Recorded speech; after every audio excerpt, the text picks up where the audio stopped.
عزت خالصتاً میرے رب کا تحفہ ہے، وہ جسے چاہتا ہے عطا فرما دیتا ہے، وہ جسے چاہتا ہے عطا کر دیتا ہے۔ اب قرآن نے، حدیث نے، کتاب و سنت نے ہمیں حصول عزت کے حقائق بتائے، عزت اور آبرو حاصل کرنے کے طریقے بتلائے ہیں کہ عزت کیسے ملے گی۔ اگر تم باعث عزت زندگی گزارنا چاہتے ہو اور سمجھتے ہو کہ تم باوقار ہو جاؤ، باعزت ہو جاؤ، لوگ تمہارے دل سے تمہاری عزت کریں، تو اس کا طریقہ تمہیں بتایا جاتا ہے۔ قرآن مجید کی جو آیت میں نے پڑھی ہے اس آیت کو دیکھیے گا اور موجودہ دور کے تناظر کو دیکھیے گا کہ عزت ہے کہاں اور لوگ عزت تلاش کہاں کر رہے ہیں۔ میں ایک بات اکثر کہتا ہوں، میں کہتا ہوں پانی دریاؤں سے ملتا ہے، صحراؤں سے نہیں ملتا۔ پانی دریاؤں سے ملتا ہے، صحراؤں سے نہیں ملتا، اور عزت دنیا داروں سے نہیں ملتی، عزت در مصطفیٰ سے ملتی ہے۔ اس لیے کہ جہاں جو چیز ہوگی وہاں سے ملے گی۔ صحرا کے پاس پانی نہیں ہوتا، اس کے پاس وسعت ہوتی ہے، دریا کے پاس پانی ہوتا ہے، تو ہم وہاں سے وہ چیز ڈھونڈیں گے جہاں وہ ہوگی، جہاں ہے ہی نہیں تو وہاں سے ملے گی کیسے؟ قرآن مجید کی آیات بینات، سورہ نساء کی آیت نمبر 138 اور 139، اللہ کریم نے فرمایا اپنے محبوب کو، فرمایا بشر المنافقین بان لہم عذابا علیما، اے محبوب منافقوں کو دردناک عذاب کی خوشخبری دے دو۔ کیوں عذاب ہوگا انہیں؟ بس پوری امت مسلمہ کے سارے حکمرانوں کو، ان کے طرز زندگی کو اور اس آیہ کریمہ کو ذرا ملاحظہ فرمائیے گا۔ محبوب منافقین کو دردناک عذاب کی بشارت دیں۔ کیوں؟ فرمایا الذین یتخذون الکافرین اولیاء من دون المؤمنین، فرمایا یہ وہ لوگ ہیں جو مومنوں کو چھوڑ کر کافروں کو دوست بناتے ہیں، مومنوں کو چھوڑ کر کافروں کو دوست۔ اور لفظ دیکھیے قرآن مجید کے لفظوں کی تاثیر، فرمایا ایبتغون عندہم العزہ، فرمایا یہ ان لوگوں کے پاس عزت ڈھونڈ رہے ہیں، کافروں کے پاس عزت ڈھونڈ رہے ہیں۔ فَإِنَّ الْعِزَّةَ لِلَّهِ جَمِيعًا، فرمایا عزت تو ساری کی ساری اللہ تعالیٰ کے پاس ہے۔ یہ عزت ڈھونڈ رہے ہیں کافروں کے پاس، ایبتغون عندہم العزہ، یہ تلاش کر رہے ہیں عزت تو ڈھونڈ رہے ہیں کافر اور منافقوں کے پاس، حالانکہ فَإِنَّ الْعِزَّةَ لِلَّهِ جَمِيعًا، عزت ساری اللہ کے پاس، عزت ساری۔ اور دوسری جگہ پہ قرآن مجید نے کہا وَلِلَّهِ الْعِزَّةُ وَلِرَسُولِهِ وَلِلْمُؤْمِنِينَ، فرمایا عزت خدا کے پاس ہے، عزت مصطفیٰ کے پاس ہے، اور عزت خدا رسول کو مانگنے والوں کے پاس ہے، ان کو تسلیم کرنے والوں کے پاس۔ ہم اپنی مرضی کا اسلوب بیان کر کے، اپنی مرضی کا طرز زندگی بنا کے عزت کٹھی کر رہے ہیں۔ ہم نے اپنی مرضی کا انداز اختیار کر لیا عزت حاصل کرنے کا۔ میرے رسول پاک سید عالم صلی اللہ علیہ وسلم نے جو معیار عزت قرار دیا ہے وہ تقویٰ ہے۔ قرآن مجید نے جو معیار عزت قرار دیا ہے وہ نہ کسی بڑے کا بیٹا ہونا، نہ کسی اعلیٰ نسل خاندان سے ہونا، یہ بھی وقار کی علامتیں ہیں، لیکن قرآن مجید نے کہا کہ ان اکرمکم عند اللہ اتقاکم، فرمایا اللہ کے نزدیک اس کی عزت زیادہ ہے جو اللہ سے زیادہ ڈرتا ہے۔ اور متقی نماز پڑھنے والے کو نہیں کہتے، متقی روزہ رکھنے والے کو نہیں کہتے، متقی حج کرنے والے کو نہیں کہتے، یہ بھی یاد رکھیں۔ متقی پرہیزگار اس شخص کو نہیں کہتے جو صدقات و خیرات زیادہ کرتا ہے، متقی پرہیزگار اس کو کہا جاتا ہے جو گناہوں سے بچتا ہے، جو غلطی نہیں کرتا وہ پرہیزگار ہے، جو گناہ سے حتی الامکان کوشش کرتا ہے بچنے کی وہ پرہیزگار ہے۔ قرآن مجید نے کہا کہ اللہ کی نظر میں اس کی عزت ہے جو زیادہ پرہیزگار ہے، جو اللہ سے زیادہ۔ حضرت عبداللہ ابن مسعود رضی اللہ تعالیٰ عنہ سے کسی نے پوچھا تھا حضرت جی بڑا عالم کون ہوتا ہے، بڑا عالم کون ہوتا ہے؟ تو آپ فرمانے لگے زیادہ باتیں کرنے کا نام علم نہیں۔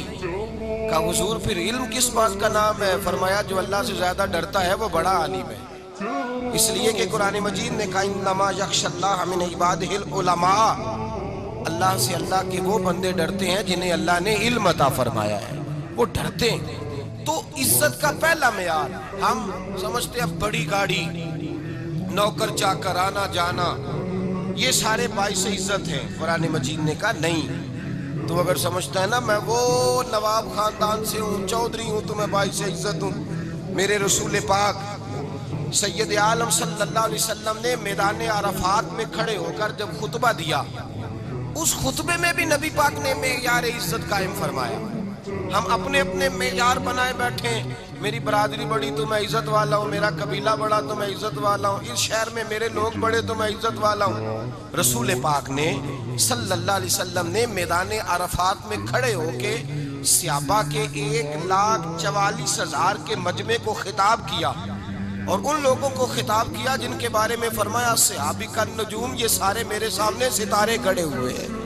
ستاروں کو بات دی اور یہ بھی فرمایا بلغوا انی ولو آیا، اب یہ باتیں لے کے دنیا میں نکل جانا، لوگوں کو بتلانا۔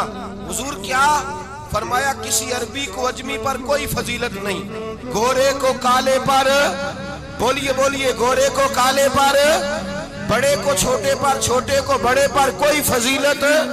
تو حضور فضیلت کس کی ہے؟ فرمایا ان اکرمکم عند اللہ اتقاکم، فرمایا تم سے جو زیادہ پرہیزگار ہوگا رب رسول کی نظر میں زیادہ عزت والا ہوگا۔ یہ دیکھو کہ تم میں سے گناہوں سے زیادہ کون بچتا ہے۔ تو معیار تقوی کو قرار دیا میرے نبی پاک صلی اللہ علیہ وسلم۔ ہم لوگوں کے پاس عزت ڈھونڈتے ہیں، لوگوں کے پاس، میں نے کہا بھائی پانی صحراؤں سے نہیں ملتا، دریاؤں سے ملتا ہے۔ عزت دنیا داروں سے نہیں ملتی، عزت خدا رسول سے ملتی ہے۔ دنیا داروں کے پاس لوگ معاذ اللہ تعالیٰ ایسے ایسے کام کرتے ہیں، ایسے ایسے کام عزت پانے کے لیے، ایسے ایسے غلط کام کرتے ہیں، غلط لوگ ناجائز حربے استعمال کرتے ہیں بڑا بننے کے لیے۔ لیکن عزت بڑا وہی بنے گا جسے خدا بڑا بنائے گا، عزت وہی بنے اسی کو ملے گی جو تقوی کا راستہ اختیار کرے گا۔ اگر غلط راہیں اختیار کر کے لوگ عزت پا سکتے، آج لوگوں نے ناجائز پیسہ اکٹھا کیا، بڑی بڑی بلڈنگوں میں بیٹھ گئے تو پھر عزت مل گئی ہے؟ اس پیسے نے رسوا کر دیا، وہ پیسہ رسوا کر رہا ہے، وہ بڑی بڑی جاگیریں، وہ محلات وہ رسوا کر رہے ہیں۔ میرے بھائی عزت وہاں نہیں۔ ایک بادشاہ گزرا ہے ایران کا، بہت بڑا رئیس تھا۔ ایک اور دوسرے بادشاہ نے، اس کا نام مکران شاہ تھا، اس نے اس بادشاہ سے جنگ کی۔ جب ایران کے اس بادشاہ سے جنگ کرنے کے لیے پہنچا نا، تو یہ جو مکران شاہ اس زمانے میں نوجوان تھے تو حسین و جمیل بڑے تھے، بڑے خوبصورت تھے، اور بادشاہ بھی تھے۔